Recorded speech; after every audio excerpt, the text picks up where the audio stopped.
Bom dia, estamos ao vivo aqui no programa Bom Dia Entrevista com a gerente do Sesc Erechim, a nossa amiga Sandra Mariga Bordini. É um prazer recebê-la, Sandra, nessa data especial, uma vez que a gente comemora hoje o Dia Mundial da Educação e também o seu aniversário. Bom dia, Salos. Realmente, hoje é uma data que eu considero muito importante, claro, meu aniversário, mas por considerarmos o Dia Mundial da Educação um marco extremamente significativo e relevante na vida das pessoas. Especialmente na sua, né, Sandra? Tu vens de uma formação pedagoga, tu estás neste momento fazendo mestrado em educação, enfim, voltando às raízes. A gente vai abordar também esse tema ao longo do nosso programa, mas gostaríamos de falar um pouquinho do Sesc, afinal de contas tu és gerente há quase 20 anos, né? Sim, 20 anos. Há 2 décadas na gerência e nesse período o Sesc tem transformado vidas, né? Vocês dispõem de trabalhos, serviços, enfim, para crianças dos 6 anos até 80, 90. Como é que está sendo trabalhar em meio ao cenário atual, ao cenário de pandemia? O que vocês deixaram de fazer, o que vocês pretendem retomar logo quando a vida voltar ao normal?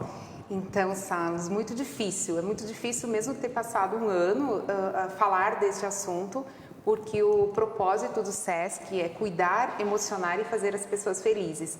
E o nosso objetivo é aglomerar pessoas em todas as nossas ações, né? Hoje nós trabalhamos então com turismo, com esporte, com cultura, com educação, com saúde, com assistência social e todas as nossas atividades, todos os nossos serviços é isso, é aglomerar pessoas. E aí de repente não pode mais aglomerar pessoas, quer dizer, do bonito virou feio.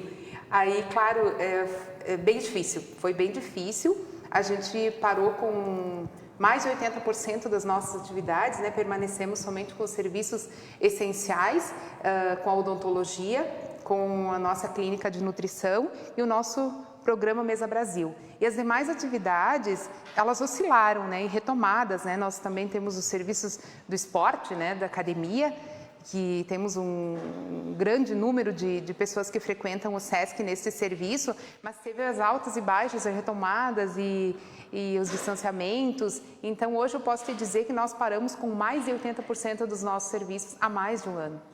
A gente tinha mais ou menos cerca de 1.000 pessoas que participavam por dia dos diferentes serviços e atividades proporcionadas por vocês. Hoje temos um número menor. No entanto, a gente tem uma perspectiva de retomada, por exemplo, das aulas, com a nova flexibilização do governo do Estado, bandeira vermelha e tal. Vocês já estão prontos para reabrir o quê a partir desse novo momento? Sim.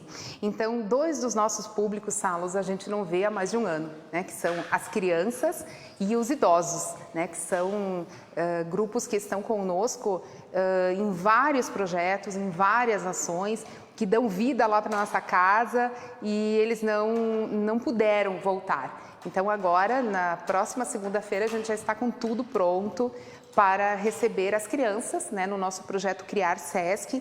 É um projeto que nós atendemos crianças de 6 a 12 anos no horário inverso da escola, onde nós temos aí todo um apoio pedagógico para essas crianças que vão então pela manhã, a gente recebe eles à tarde e faz todo um acompanhamento pedagógico dessas crianças nas questões das atividades escolares e também atuamos com projetos onde a criança é protagonista da sua história, né? Inserindo eles então na sociedade através de pesquisas, de projetos. E a gente faz nesta ação que é no Criar Sesc.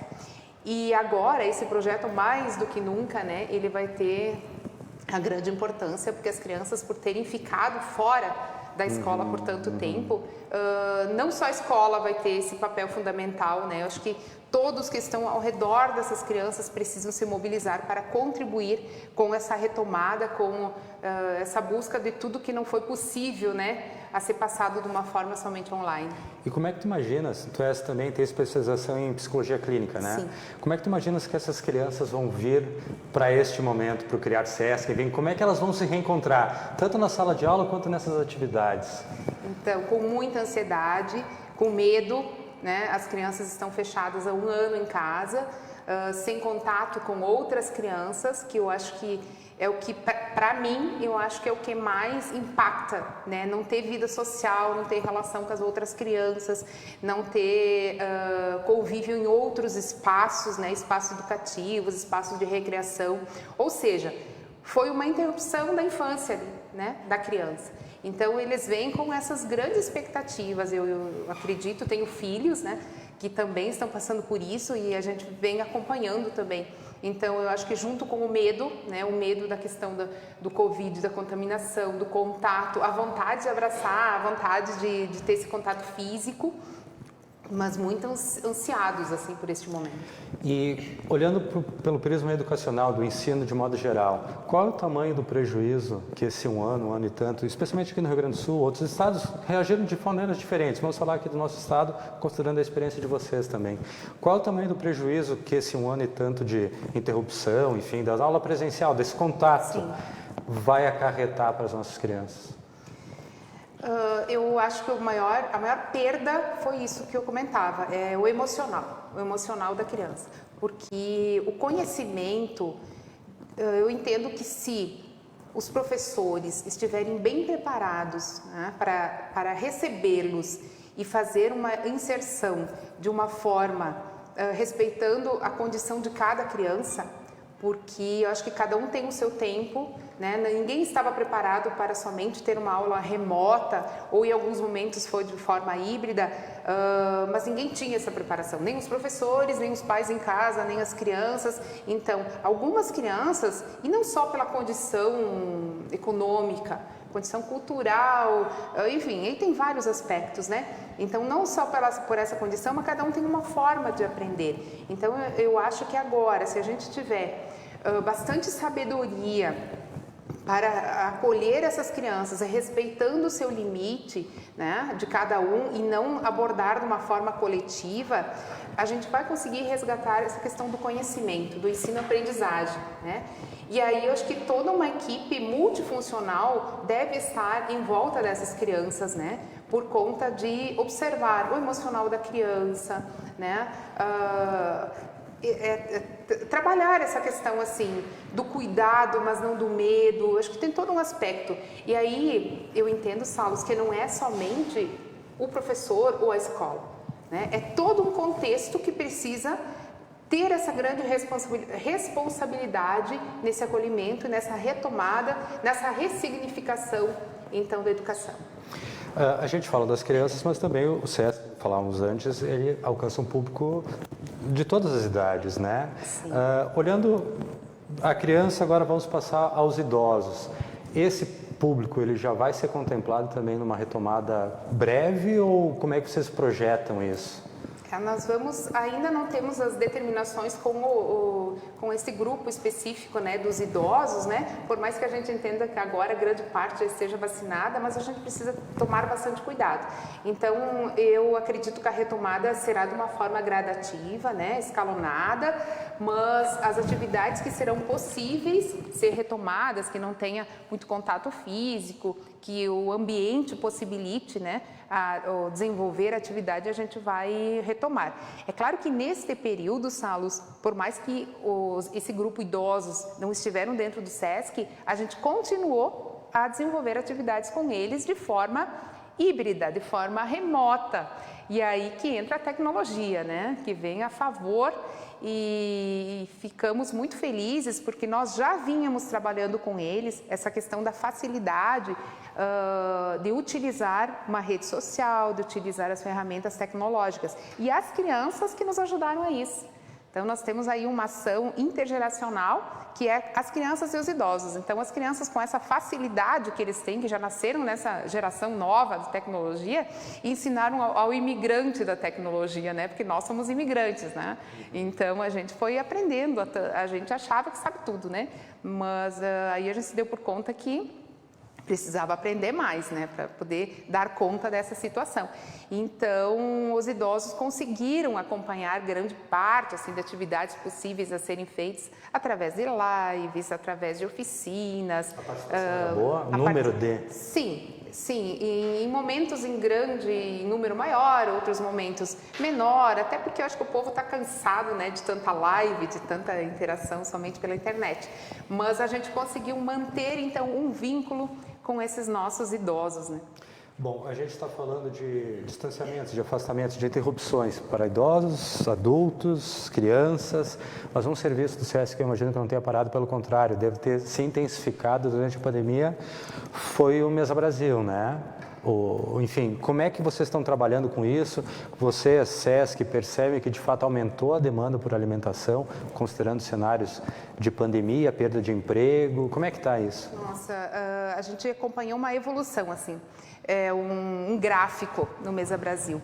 Lá no início da pandemia, em março de 2020, foi um grande ato de solidariedade, né? Se iniciaram muitas lives por famosos e aí começaram lives menores, lives maiores, todas com doação de alimento, empresas de grande porte, empresas de menores, todas sensibilizadas com grandes doações. Era um volume gigantesco que conseguiu nos possibilitar a complementar, então, essas refeições dessas entidades de uma forma mais tranquila, ali num período, né? E a gente, desde o início, nós trabalhamos com a nossa equipe, que ela nunca parou, ela sempre ficou numa linha de frente, trabalhando diariamente nessa coleta de alimentos e nesse recebimento e lá na doação, mesmo que grande parte, por exemplo, das nossas entidades de Erechim da região não estão em funcionamento. Então, o que acontecia? Essa entidade, de uma forma muito organizada e controlada, ela passava esse alimento para as famílias, né? Então, desta forma, o SESC, através do programa Mesa Brasil, né, e a Prefeitura, através dos CRAS e as escolas, né, estaduais que também, e municipais, que reverteram a questão da merenda escolar para as famílias, a gente tem esse controle que todas as famílias foram atendidas e estão sendo atendidas através dos nossos programas sociais. E aí, o que nos engrandece em relação a fazer a gestão desse projeto é que nós, cuidando através das nossas equipes técnicas, a nutricionista, da questão da alimentação dessas famílias, a gente ajuda na questão da imunidade dessas pessoas, né? E a gente sabe hoje que se a pessoa estiver com uma imunidade equilibrada, né, ela diminui aí a possibilidade também de contrair não só Covid, outras doenças. Então, o nosso programa, a gente entendeu da grande importância e relevância que, além de combater a fome, nós estávamos contribuindo, então, com um grande cinturão, assim, para a imunidade dessas pessoas. Mas tu falaste que em março do ano passado, quando deu o boom da pandemia, o início, pico de solidariedade. Sim. Chegamos a um abismo de solidariedade. Chegamos a um abismo. E hoje, como é que está? Claro que a gente também entende que a situação econômica se alterou muito. Quem podia doar, doou, né? E que a condição diminuiu muito também, né? Comércio fechado, todas essas condições.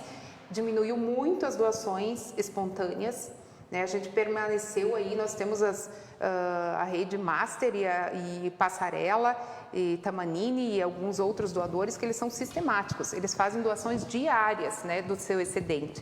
Então, hoje, posso te dizer, Salos, que nós temos as doações de horte, né, e fruto destas redes que eu te falei, mas doações assim, ó, feijão, arroz, massa, a gente não tem. Nada, né? Então, a gente sobrevive de algumas campanhas, nós temos umas pessoas voluntárias, pessoas físicas, não CNPJ, CPFs, que fazem doações. Então, através dessas doações, que a gente consegue comprar. A gente recebeu ali uma doação X, a gente vai comprar leite, vai poder atender essa semana com leite, né?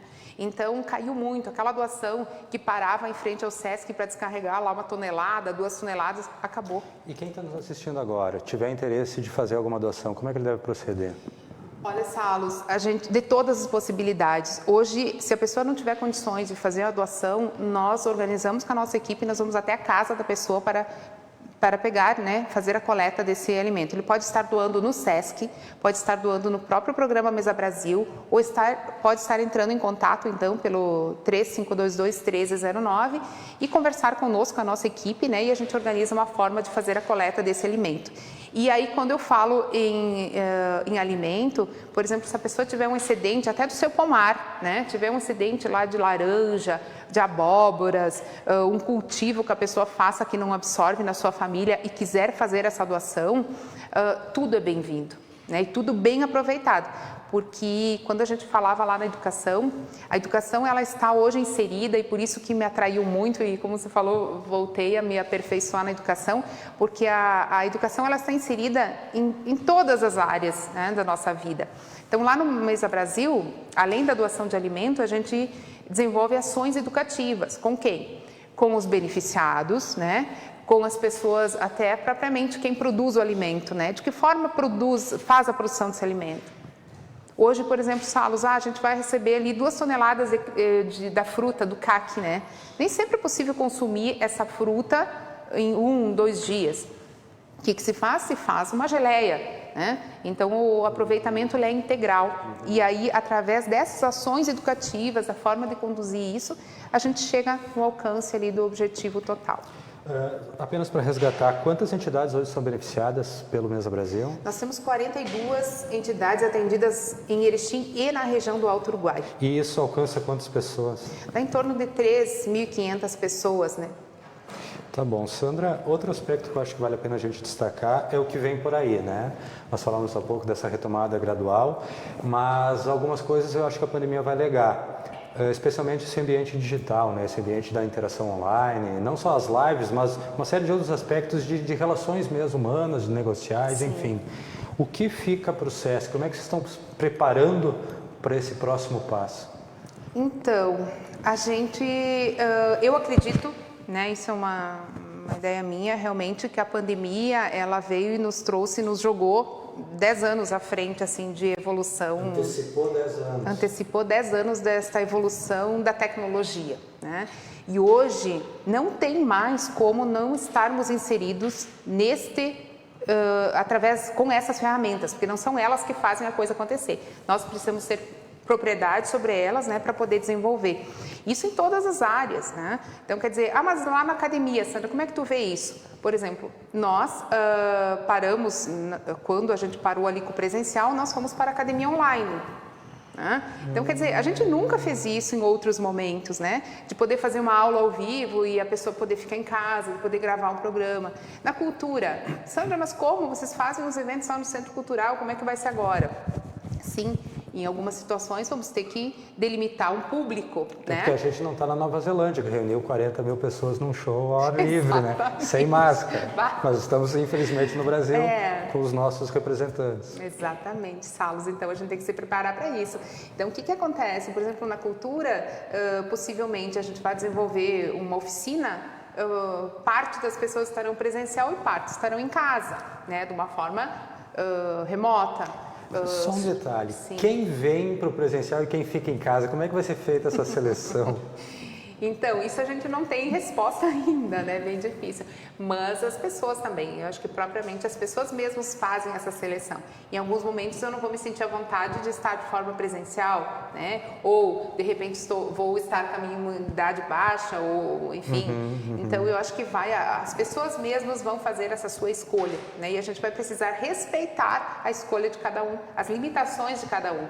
Por isso que nós, quanto entidade, precisamos estar preparados para isso. E nesse período de pandemia, a gente foi preparando os nossos profissionais, né, para que a gente pudesse evoluir, né, porque era bem aquilo, assim, eu gosto dessa fala. No dia 19 até dia 19 de março de 2020, a gente dizia, ninguém pega o seu celular, não traga os seus notebooks, né, especialmente na educação. No dia 20, a gente já disse, né, tragam todos os seus notebooks, tragam todos os seus celulares, que a partir de agora é assim. Então, quer dizer, a mudança é muito rápida e a gente precisa evoluir junto com isso, né? Yuval Harari, que é um professor da Universidade Hebraica de Jerusalém, autor do Sapiens, enfim, ele diz que na universidade eles trouxeram, como tu falaste, 10 anos em 3 semanas para dentro da universidade. Vocês tiveram que fazer de um dia para o outro também essa mudança.